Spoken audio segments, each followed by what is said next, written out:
Good day.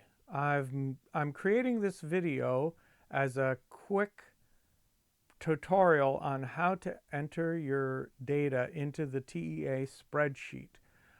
Some people may have trouble with doing it, or they may not be doing it in the most efficient way. This is a copy of the most recent spreadsheet that I will have sent out to you. Compared to previous versions, there's only a couple of small differences. One difference is I've added this column for latitude and longitude together in one column. This is just for convenience. You can continue to use the separate latitude and longitude columns if that's more convenient for you. But I noticed that for Google Maps and for some other applications, you can often copy both latitude and longitude at the same time. And so it's convenient if you could just paste them into one field. So that's why I've added this column. So it's a either or. As you can see in this sample data, you either use the latitude, longitude together, or you use the separate latitude, longitude columns. But please don't use them both at the same time. The other change is there's this column called observation ID. Now this is here for folks who keep their own observation numbers in their own database, and if they would like that observation number to appear in the atlas for cross-referencing purposes, this field is here for their use. Whatever you put in here will be put into the observation ID field in the Atlas database. The only caveat to that is that if your observation also appears in, say, iNaturalist, the iNaturalist observation ID will be copied into this column and will overwrite whatever you put in here. So we give precedence to the eButterfly and iNaturalist observation IDs because we use those for cross-referencing to those platforms.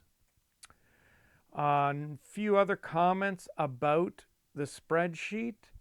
There are a few columns where it's an either or. For date, you have the option of entering your date in the as a single field, if that's the way you like to enter your dates. Otherwise, you can enter them as separate year, month, and day. So again, I ask that folks use one or the other, but not both. Other fields that are optional are the common name versus scientific name. Most people use the common names. I would like it for people to use the names that are in the lists that are in the, you see there's 3 tabs along the bottom here. So the third tab is the species names, and we have the first column is the common names, which are preferred because they don't tend to change. And it's very important that you use the spelling we have here, because my software is looking for these exact spellings. If you use an alternate spelling, the software will reject it. You can use the scientific names. Now, this column shows the updated scientific names that the Atlas is currently using. So we prefer that you use those. This column shows the old scientific names that the Atlas was using for many years up until 2024. These are just here for reference. This fourth column contains a few odd notes about when to use certain species names. The second tab are guidelines for how to use the spreadsheet, what goes in each column, the rules basically, some of which I'm covering in this video. So other things of note, The record type, please use just these three values: photo, site, or specimen, and please spell them as shown here. For the number of adults, eggs, larvae, pupa, please just use numbers. If you want to just indicate that a species was present, you can use an X. Try to avoid things like lots or many. Please don't use words. I do allow the plus sign to say, in this case, there were 45 or more, or at least 45 would mean, 45 plus. I also allow the tilde indicating approximately, so you can say approximately 50, but otherwise I'd prefer that people just use numbers, and you don't have to enter 0. Just a blank indicates 0. We assume a blank means 0. What else? The survey remarks. This is something that confuses some people. This column is intended for comments about your survey as a whole. So not about individual species, but more about your outing, your survey. So if you want to comment about what the weather was like, what the habitat was like, what you were doing, that's where you would enter. This is where you would put that information, and you would duplicate it for every observation you made that day. You can see here I've entered incidental observation, observed while flying across the highway. These hints sometimes aid in interpreting observations. Why, an incidental observation, that might be why you only have one observation for that day, because you weren't out conducting a survey, you just happened to see a butterfly while you were doing something else. Some other note, if you have comments about an individual observation, about a specific species, you would put it in the comments column. If you want to say that, that the larva was on a particular plant, you would put that there. If you want to indicate whether it was a male or a female, you would put that here. If you want to indicate the butterfly was nectaring on a specific plant, that's where you would put a comment about a specific species. What else? Okay, as you can see here, there's some examples of location names. This is the preferred format. We start with something like a city name or a park name, or the more well-known location, and then you would indicate something more specific, and you separate the two parts with a hyphen. Here we have Port Colborne, that's the town name. The Friendship Trail is a rail trail. It extends for many kilometers, so I break it down into a stretch from one street to another street, and this helps narrow down exactly where you made your observation. Some notes about the observer field. Normally, for most people, this just contains your name. If there's more than one person, you put all the people's names in there, separated by commas. Please don't abbreviate couples by putting in something like John and Mary Smith. That causes problems for the atlas. I won't get into details about it, but we need to have each person's name separated by a comma. And if you have a very long list of participants, let's say you were out on an outing with a naturalist club or something, and there were 15 participants, well, it doesn't really make sense to put all their names. You could put just your own name, comma, et al., or you might say your name plus the name of the organization. If you know that there were participants who will definitely be reporting their observations to either directly to the TEA or through iNaturalist or eButterfly, it might help to put their names. So you might have a subset of the 15 people listed with et al. At the end. Okay, so now I'm going to show how I would enter some observations, just to show how I use the spreadsheet. So first of all, I'm just going to delete this information. So where do my observations come from? I carry a notebook, and this is what it looks like. So literally, these are observations I made in the last couple of days. And actually, that date's incorrect because that's, I guess, yesterday was the 9th. So these dates are wrong. Anyway, let's pretend they're correct. Very messy because I take these notes as I'm walking along. I enter start times and stop times. This helps me sort out my photos if I go to multiple locations on the same day. Now, in fact, when I fill out the spreadsheet, I actually enter those times into my spreadsheet. Then obviously those times aren't used by the atlas. So if you wanted to do this, feel free to add things like start time, stop time. I also sometimes make observations in other provinces. So I have a province, state, country column. But please remove those columns from the copy of the spreadsheet that you send to me. I mean, if you leave them in, it's no big deal. It's easy enough for me to delete a column.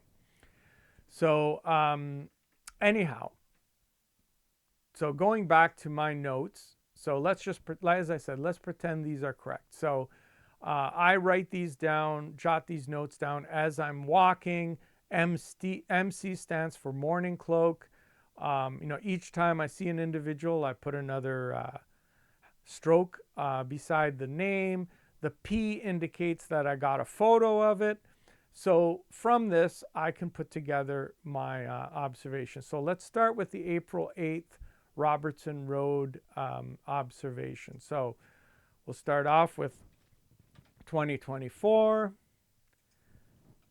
April, and the 8th. The location is Canada. It's the Stony Swamp. I put Robertson Road because that's where I park my car, but it's the Stony Swamp, and it's NCC Trail number 24. The latitude and longitude. Okay, so here's where I'm going to show you some tricks. This may be the most useful part of the video for some people. So this is currently showing Algonquin Park, but I'm going to go over to where Canada's located. So this was some stuff I was doing before, so let's get rid of that. So I don't remember exactly where this observation occurred, but I know it's along this trail number 24. As you see, it says NCC 24. I think it was very close to this swamp, but I'm just going to say let's just use this point as a reference point, because I may want to, this is a spot I go to a lot, and this might be, I may want to reuse these coordinates multiple times. I don't necessarily want to put the exact coordinates in for every observation I make. So let's just pick a spot along here. So when I right click on a spot in Google Maps, it brings up this little pop-up, and you see right there, those are the lat long coordinates of that spot. So I can just click on that and it copies it to my clipboard. So I go over to my spreadsheet, I click on the cell for latitude and longitude, and then you can either right click and say paste, or you can say you use the Control V shortcut, and that pastes the latitude and longitude into that. Now, that does put them in at very large note. We don't need that level of precision for the atlas, but my software will clean that up and cut it down to a reasonable precision. Now, what do we want to use for our accuracy? Well, as I said, I think the observation occurred around here somewhere, but I'm not exactly sure. But let's see. Let's put the coordinates back in. We just Control V, pastes the coordinates back in. That puts us a pointer there. So you can eyeball this distance and use the scale here, but there's a much better way to do it. In Google Maps, again, if you right-click, the bottom option here is measure distance. So we click on that, it puts a dot there, and then if I want to measure the distance, I left click again on the map, and it shows me a scale, and it shows that distance is about 300 meters.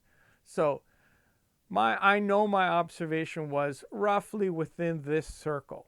So that's going to be my accuracy that I'm going to put into the spreadsheet. I put 300 meters under accuracy. Observer, well, that's me, Rick Cavison. I don't have any, oh, actually I was cycling. So cycling along path. So that may or may not be important. What did I see? I saw a morning cloak. And well, how many did I see? I saw one adult, and I don't particularly have any other information to provide. So going back to my notepad here, we have for April 10th, I'm not going to worry about the time, but it's at the same location, Robertson Road. But on this day, I traveled a little further. So here's a little trick you can do. I can say, all right, well, I'm going to copy everything from here to here. You can either right click and use this copy option, or you can use the Control C shortcut. So I'm going to say copy. I click here, and then I paste, either using the paste option when you right click, or in this case, I'm just going to I'm going to hold down the Control key and type V, and that pastes exactly the thing in. So that's a shortcut. I'm using the same location. Now, I'm going to go back to the map, and I'm going to say, well, I know on this day I walked much further. If I recall correctly, I parked my car here, and I saw one morning cloak right around here. And then I saw a bunch of butterflies along the trail here. I saw some in a few other places. So what's a radius that's going to encompass all these? So if 600 covers me for the observations over here, but if I want to cover my observations out this way, I think I walked up to here. So I'm going to say 1.3 kilometers was my radius. So any observations that occur in a 1.3 kilometer radius of that point are covered. I mean, yeah, 1.3, 1,300 meters is a fair distance, but for the purposes of the atlas, we're fine with that. You don't have to put in the exact coordinates of every single butterfly you saw. This is fine. So I'm using the same latitude and longitude that I used the other day, but this time I'm going to use 1,300 meters. Now, I could have picked a different lat long that maybe is closer to the center of the of my survey, but I'm not too worried about it. It's for convenience, this is a spot I go to a lot. Sometimes I walk a short distance, sometimes I cover less of a distance, but that point is a reasonable center point, because I almost always park here. Oops, let's stop the measure thing. I usually park here, and I might walk down here. I might walk out to here. I might walk over to here. So that's a reasonable center point, and I can use those coordinates into the future. I don't have to keep figuring out a different set of coordinates. Now, I wasn't cycling on that day, and the date was the 10th. Now, what I do at this point is I enter all the species that I saw. This is what I normally do. I'm not going to use the scientific name, so I'm going to hide this column.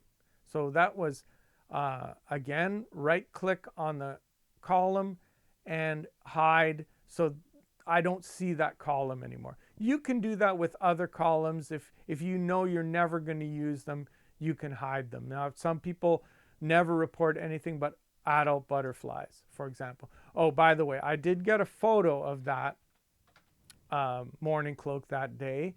I took a photo with my phone. So now looking at this, my notes, I saw mourning cloak, I saw northern azure, I saw great comma, and I saw eastern comma. So I'm going to enter those species.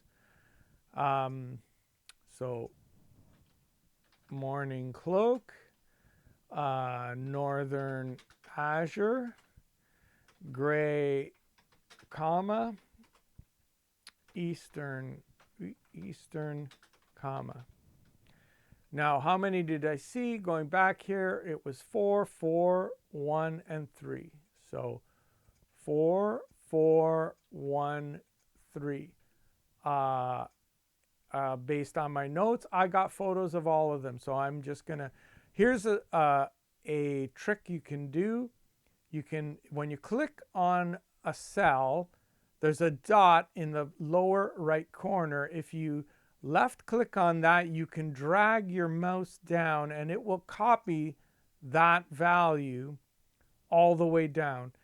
The only problem with doing that is it does sometimes do funny things when there are numbers. Sometimes it will increment a number. It didn't do it in this case, but so you want to be careful with numbers, not to when you drag them, be careful that they aren't being incremented. Now, for these observations, all the other information is the same. There's 4 observations for this day, but the location's the same, the observer's the same, the date's the same. So I can just, again, hit copy, and then I can paste it using Control V, Control V, Control V. There, my 4 observations for that date are done. Simple as that. I didn't have to laboriously type this same information in on every line. It's fairly easy. You can do things like, well, I know that my, for example, that the year is going to be 2024. I can copy that down this column just by dragging. You know, maybe I want to drag the number 4, I know I'm going to be making more observations in April. I can drag down that. And then, you know, tomorrow I might go out and make some observations. So I'll be entering a different date. Like I said, just, you know, you can copy the location the same way. If you make a mistake, Control Z undoes this. I'm doing this in Google Sheets, by the way, which is a convenient way to have my observations online so I can access them from multiple computers. I don't have to have I don't have to buy a subscription to Excel or some other spreadsheet application. Google Sheets isn't quite as feature rich as Excel, but it does most of what I need to do. And that's about it. I hope this helps.